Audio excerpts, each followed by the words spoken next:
Hello, I love you, mama.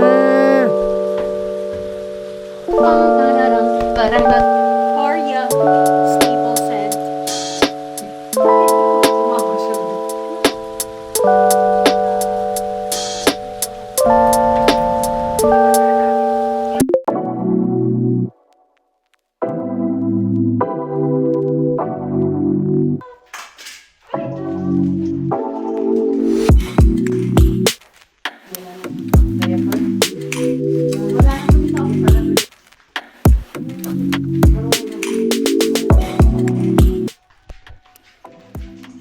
Arya staple scent.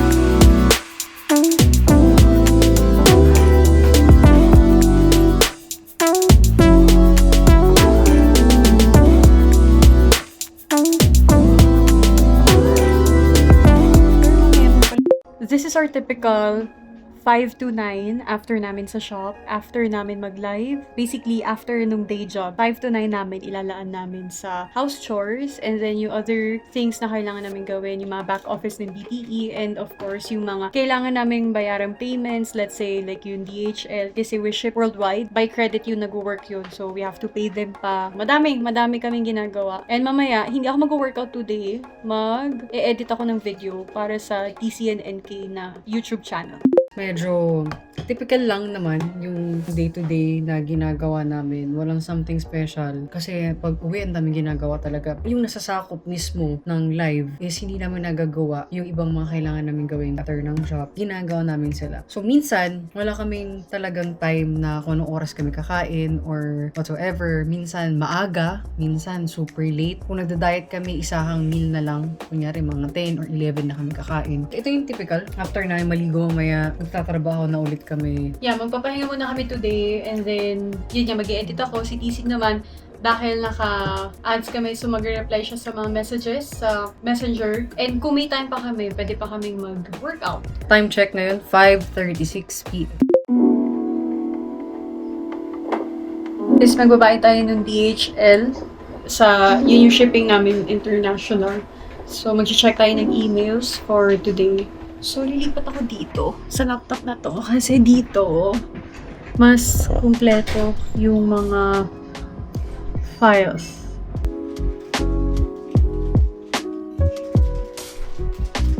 Sabi na mabalik itong mga pangit pag ito. Ano, naglalaro siya ng keso. Yes, naglalaro siya mag-isa. Yes, naglalaro siya mag-isa.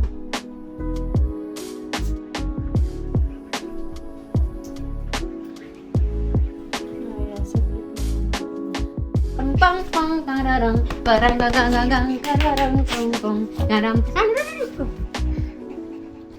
Okay, so kakatapos lang namin maligo and tapos na ako dun sa edit, i-render ko na lang siya. Then, gagawa na lang ako ng captions, na thumbnail, mga descriptions and all that. Tapos, good to go na. I-render na natin yung video para ma-upload ko na din siya. Pero papanoodin ko pa pala. Yung sure ko na dagdagan ko pa eh.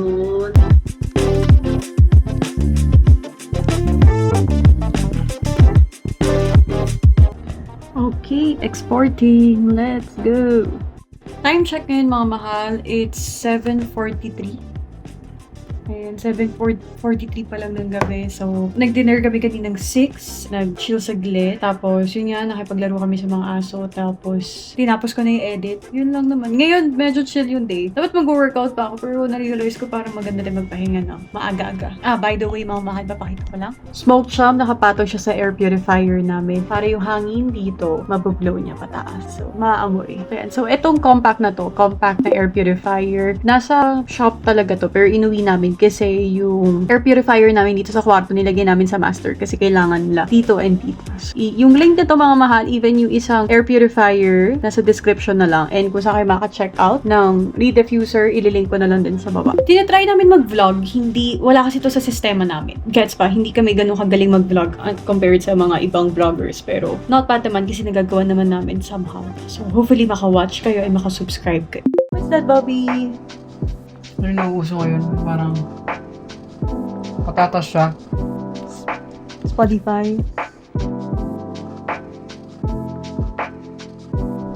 Para lang sa'yo, hindi mo. Oh, shit. Spotify. Good.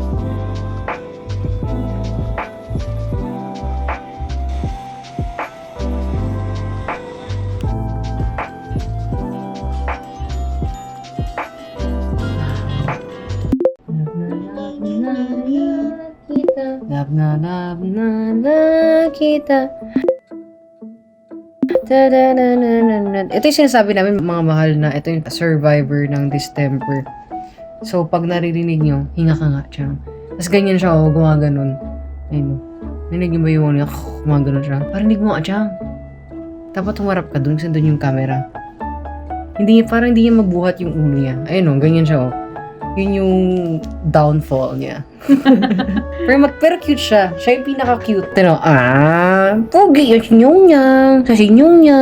Ay, narinig nyo? Parang humihilik. Ito magkapatid sila. Ito, lumaking maayos. Ito kasi lumaking may distemper. Ano naaamoy mo?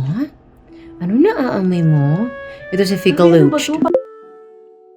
Parang lanta. Love na. Pakita mo love kita. Love na love kita. Ito naman si Chilo Boy. Mga Chilo Boy. Pakita mo yung mukha mo, pogi. Pakita mo, pogi ka. Yun, uy. Pakita mo, puro ipin naman pinapakita mo Ayan, ako po si Chilo Boy. Ako po si Chili Bay. Chili Bay. Chili Bay. Chili Bay. Kaya kailangan budbudan ng home fragrance tong kwarto kasi yan. Yung 5 lang kasi yung isang, yung pinakatatay na dun sa kabila. Ito si Chese. Hello po, ako ba yung nagwes?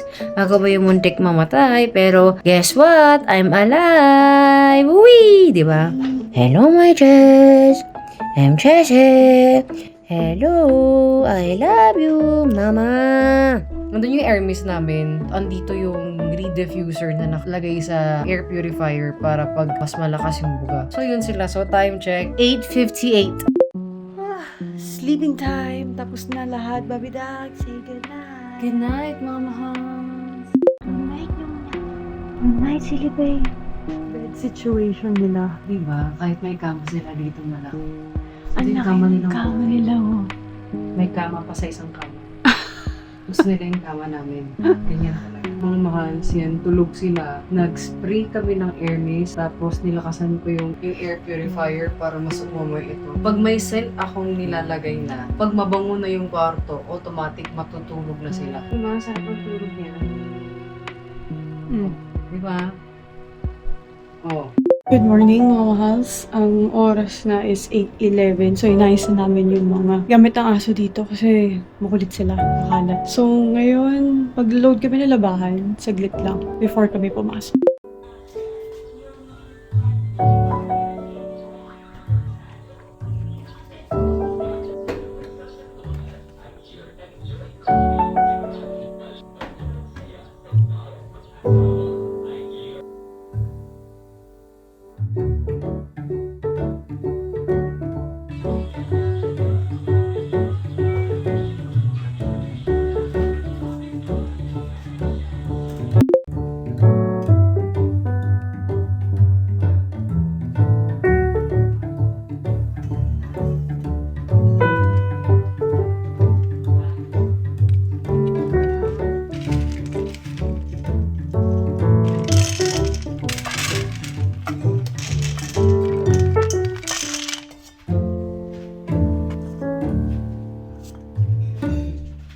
Sheila!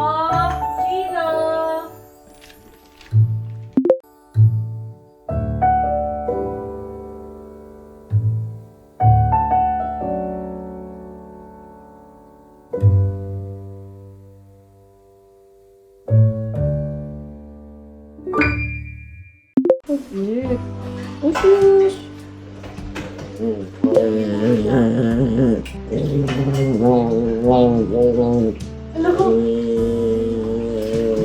Hindi siya gumaging babi yun.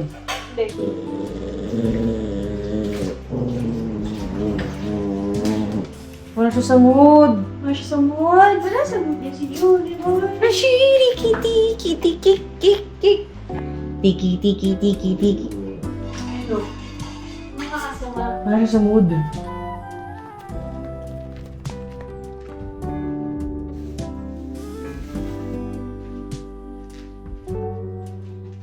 Kita mo? Isip namin bumili ng Nespresso machine. So, magtitingin kami. Actually, nagtitingin na si TC ngayon. Pinagpipilian namin kung anong machine yung pipiliin na. So, mas tipid kasi siya. Nespresso. Hopefully by the end of this video, you decide which one suits you best. Stick around to find out, but I think there's one good reason that beats the edge of one machines over the other, at least for the time being. Starting off, 3 minutes left.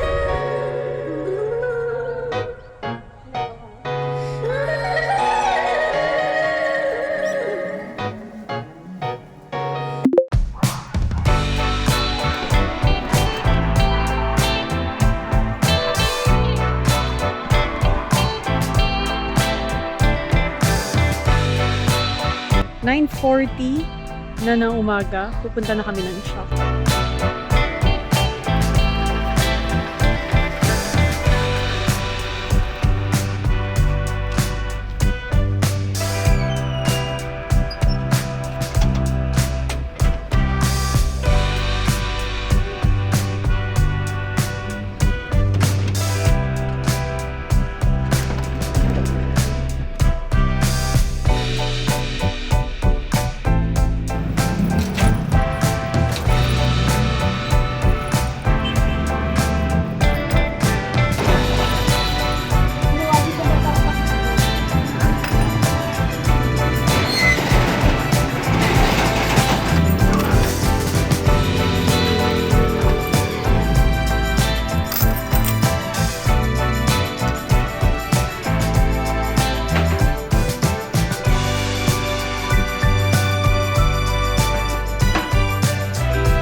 Hindi kami madalas nag-open ng roll-up. Ngayon lang kasi wala si Ma'am Kit tsaka si Beth.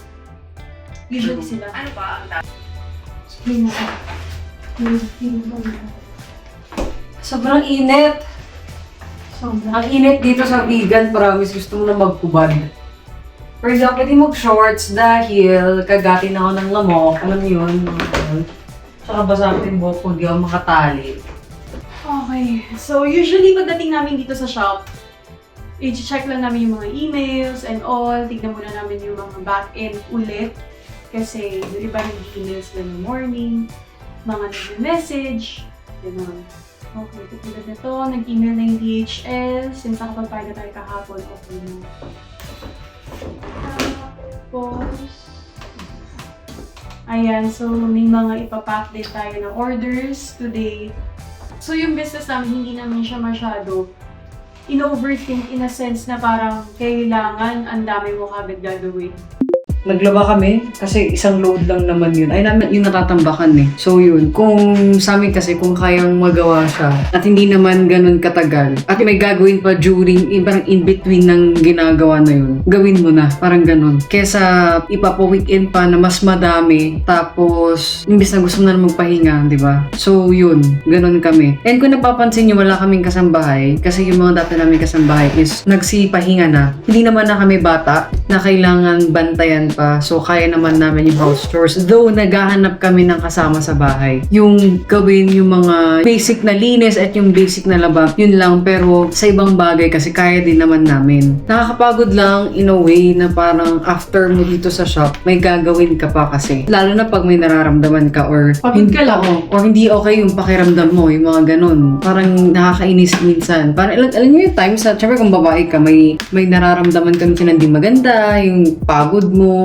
yung mga ganun. Pero kaya siya. Nakakapagod din kasi marami kaming aso. Isa rin yun sa mga major na bakit kailangan namin maglinis everyday. Kasi may mga aso kami. Hindi yung as in makalat na makalat kasi wala namang bata sa bahay. Pero yung thought na kailangan malinis lagi yung floor. Tsaka ayaw din kasi namin yung madumi. Alam yung may makita lang akong software na parang maliliit. Ayoko yun, magwawalis ako agad-agad. Parang ganun yung pakiramdam kasi. Syempre sila, tatae, iihi. May certain areas sila pinag-iihian or pinagtataehan sa bahay. Ayaw namin silang palabasin ng bahay kasi nga takot kami sa sakit na pwede nilang makuha. Diba? Linisin mo na lang kesa mamatayan ka, di ba? Sa huli ang pagsisisi. So, yun yung everyday na ginagawa namin. Behind ng camera or behind ng live. So, yun yung live. Hindi siya palaging luxurious. Hindi naman kasi ibig sabihin na may pera kayo o mayaman ka is hindi mo na dapat ginagawa yung mga kailangan mong dapat malaman or kailangan mo dapat gawin. Kasi hindi all the time is meron kang kasama sa bahay.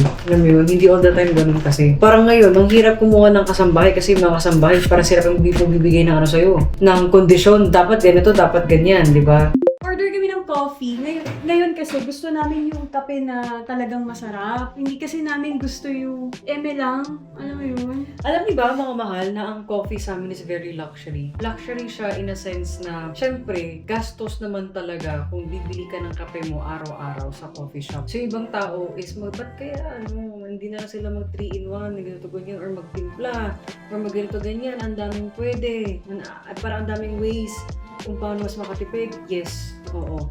Minsan kasi, sa sobrang pagtitipid mo, mas nade-drain ka. Nagigets ba yung point? Minsan din sa pagtitipid mo, yung quality na makukuha mo is iba. Let's say, meron kaming coffee machine sa bahay. Hindi lang kami makabili ng beans sa ngayon. Hindi kasi kami lumalabas. Ubus na rin yung mga syrup ko. Ngayon, nakakadagdag siya ng work, dagdag sa work. Imbis na itulog pa namin, gigising kami ng maaga para mag-brew. So, ngayon, hindi na namin siya ginagawa. Gawa ng wala din kasi kaming beans. Pero kung may beans naman, gagawin pa rin naman namin siya. Tapos, kung 3-in-1 ka naman, iba kasi yung quality ng kape na iniinom mo sa effect ng magandang kape. Ano yun? 3-in-1 versus yung talagang kape na sa quality of work mo, kami nagla-live kami. So gusto namin, talagang gigising ka, masarap yung iniinom mo. Kasi minsan di na kami kumakain eh. Dire-diretso live na lang yan eh. Parang nagagets ba yung point? Ganun kasi yung thinking namin. Parang yun na talaga yung pinakalugo namin, kape. Namamahalan na kami, pero kailangan siya. Kasi kung kunyari, ngayon na parang ang init, wala pa kaming kain. Alam mo yun, tayo mo ginagawa. Gusto mo lang ng masarap na kape. Hindi makausog yung day mo nang hindi ka nakakainom ng masarap na kape. So yun, mag-order kami ng kape kasi it's a must siya. Hindi naman everyday eh. Kanina na-mention namin na gusto namin kumuha ng Nespresso machine. So, yun yung gagawin natin today. Hanap tayo ng Nespresso machine. Tapos, before tayo fully mag-start mag-work, antayin lang natin yung coffee natin. Before tayo mag-work talaga. So, punta tayo sa espresso. So, may pinapanood din ako kanina na parang difference nila both nung mga machines nila. Ayokong walain na yung thinking ko na luxury pa rin ng kape at kumain sa labas. At tamad pa din ako mag out of town. Oo. Ganun. Kasi kahit sabihin mo meron na mag-aalaga, meron ka nang na-hire na kasambahay, tamad pa din ako, hindi ako aalis. Nagigets mo? Hindi pa din talaga eh. More on nasa akin na yun. Oo nga, may pera ka na pang gastos. Marerelax ka. Yung mismo ako na yun, parang paano ulit ako Oo, ulit pabalik. Pag kasi ganyan na naghahanap ka ng relaxation, hindi mo na i-enjoy yung work mo talaga at all. True. Kasi, bakit kailangan mong umalis kung okay naman yung work mo? So, hindi mo na tinitignan yung bright side ng pagtatrabaho mo, which is sad. Tsaka hindi mo kasi basta-basta pwedeng iwan yung negosyo mo. Mm-mm. Or parang dahil may takuhan ka na isa, siya na, bahala ka na. Parang ganyan. Hindi mo pa din kasi pwedeng iwan ng ganun. Mm-mm. Kahit sabihin mo meron at meron mag-check out, hindi pa din eh. Iba pa din yun nandito kay. Mm-mm. Saka mo na gawin lahat yan. Pag talagang literal na stable na. Alam mo yun? Yung hindi ka lang aalis for leisure eh. Ito yung mga age na kailangan super nagka-grind ka. Mm-mm. Na-enjoy mo, pero nagka-grind ka, talagang nag-ano ka, nag-iipon ka. Kasi, alam mo yung isipin na iba na parang, paano ma-enjoy ang ibaging mong bansa kung matanda ka na, ganyan. Di naman nagmamatter or nagbavary kung matanda ka na or nasa 40s ka na or nasa 50s ka na pag nag-ibang bansa or nag-around the world ka na eh. Mm-mm. Siyempre, alagaan mo yung sarili mo. Magkakaiba kasi tayo ng point of view when it comes sa relaxation and sa pag-enjoy mo ng mga bagay-bagay. Yung thought din talaga na parang, bakit mo gusto palaging lumabas? Alin ba ang hindi mo na-enjoy yung mismong bahay mo? O yung mismong kasama mo? O yung mismong ginagawa mo? Kasi if hindi mo mahanap or matumpok yung core kung bakit hindi ka masaya sa ginagawa mo, meaning, malaking problema yan kasi hindi mo masusustain yung ginagawa mo. Diyan papasok na nagkakaroon ka ng mental issues, diyan papasok na magkakaroon ka ng problem sa partner mo, diba? Even sa work mo, hindi mo na madideliver proper yung mga trabaho. Alam niyo yun? Kaya sa mga nanonood dito, kung may work kayo na 9 to 5, and then yung 5 to 9 nyo, ito yung kung parang ginagawa namin relax lang talaga, or parang saktong house chores lang. Actually, kailangan yung isipin kung talaga bang na-enjoy nyo yung ginagawa nyo. Tayo kasi na-enjoy natin sa bahay. Oo. Na-enjoy natin yung company together. Oo. Yun yung root cause, mga mahal eh. Sa amin kasi, hindi na namin kailangan ng friends. Kasi kahit ano, pwede namin pag-usapan. Kahit anong past pa yan, family, negosyo, about sa amin. Hindi ko kailangan ng kaibigan pa to do it. Alam mo yun? Para may masharean. Siyempre, isipin na iba. Siyempre, iba ang friends, iba. Oo, gets ko yan. Pero kasi the moment na committed ka, hindi ba't dapat siya yung lahat mo? Mm-mm. Hindi ba't dapat sa kanya mo lahat sinishare, regardless kung ano pa yan? Para nga, isa yun sa magiging strong yung foundation nyo eh. May friends ka, oo. Pero yung friend mo na yan, may kanya ding buhay yan. At hindi kayo pagpapalit ng friend mo sa partner niya. So, na-enjoy namin yung company. OJT sila dito sa ito. Diba, mga business majors. So, kamusta naman ang pag-OJT? Okay lang. Kakasimula nila. Opo.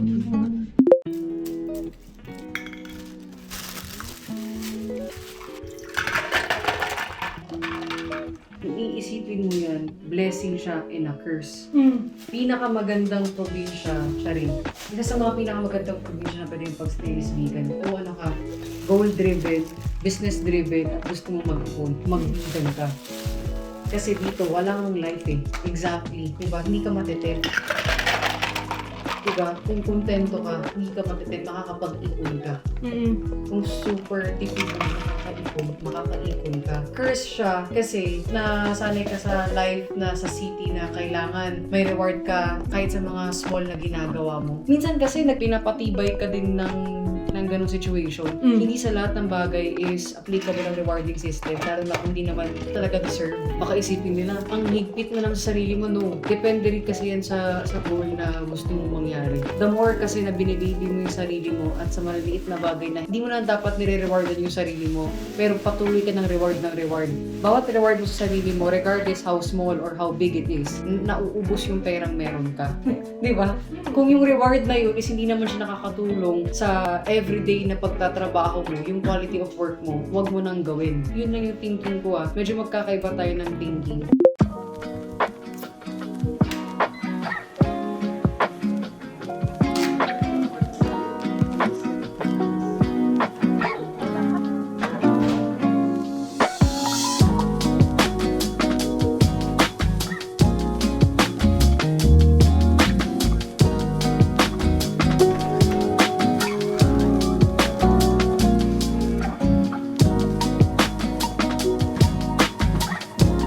ito yung packing area namin na talagang bodega lang siya. So kung papansin nyo, very old na. Ito pa yung tiles. Mga 90s pa kasi ito. So ito, bodega din to. Ito, balak namin siyang i-renovate para maging extension ni Balay. Pero hindi muna sa ngayon. So nag-settle muna kami sa ganito na kasi pang-pack lang naman siya. Hindi naman lagang ito yung mga nag-o. Mga karton, pinapakat ko ng mga maliliit para dagdag protection sa mga products na mga pinapadala namin. Kung pwede ka naman mag-recycle ng mga bagay-bagay, diba? Go! Basta protected yung product.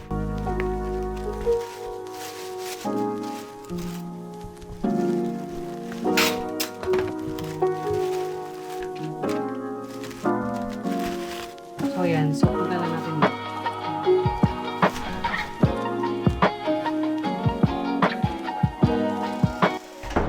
So, yan. Ilalagay ko dito yung mga pang Shopee and dito naman is sa pang TikTok. Go, tanong. Ayan na, sa mga nandito, very silent talaga kayo. So, feel free lang mga mahal na mag-check out. Uy, sa mga nagpa-follow, thank you so much. Promise, na-appreciate ko yung mga nagpa-follow na everyday pa nagla-live kami dito, tapos nag-grow. Thank you. Talaga. Okay, so tapos na tayo mag-live mga mahals and naayos na namin yung receipts and all. Si TC nagpapack ng last order. Okay na naman. Pakita mo. Pakita mo. Kasi LBC to, mga mahal. Silagyan mo lang ganito pang TikTok and Shopee to eh. Kaya mo na nandyan eh, kaysa naman mag-goodbye tayo dyan. So yun, and yun nga, dito mag-i-end mga mahal yung video na 5 to 9 lang dapat pero in-extend natin to 9 to 5. So yun yung routine namin bilang business owners dito sa Philippines and dito sa province. And mga mahal, ang pinakamaganda kasi kapag nasa probinsya ka, kapag meron kang 9 to 5 na work, magkakaroon ka ng work-life balance. Hindi siya yung puro work lang or mauubos yung oras mo sa biyahe. Diba, just imagine 3 hours to 6 to 7 hours ng biyahe papunta pa uwi. Diba? Yan yung hindi namin na-experience years na dahil nga nasa probinsya kami, dahil nag-build kami ng own namin. Pinaka-pro siguro ng kapag nasa Manila ka is siguro yung pay. Diba? Na kung tutusin, if may tiyaga ka naman na, ma-achieve mo din siya sa province. And dito sa vlog na to, talagang pinakita namin yung raw na kami. And ang learning na pwedeng mapulot doon is it's okay not to be fancy. Yung parang kung paano ka sa bahay, diba? May days talaga na pangit kasi hindi ka nakaayos. Hindi mo dapat masyadong sundin yung parang aesthetically dapat ganito ka. Morning, yung mga ganyan. Hindi kasi yung normal eh. Pag nasa bahay ka, ikaw yun eh. Pro na ikaw. So, it's okay na kung may ginagawa ka sa bahay, huwag mo siyang ikahiya kasi lamang ang may alam. Like, share, and subscribe kayo sa aming YouTube account and see you all sa next video.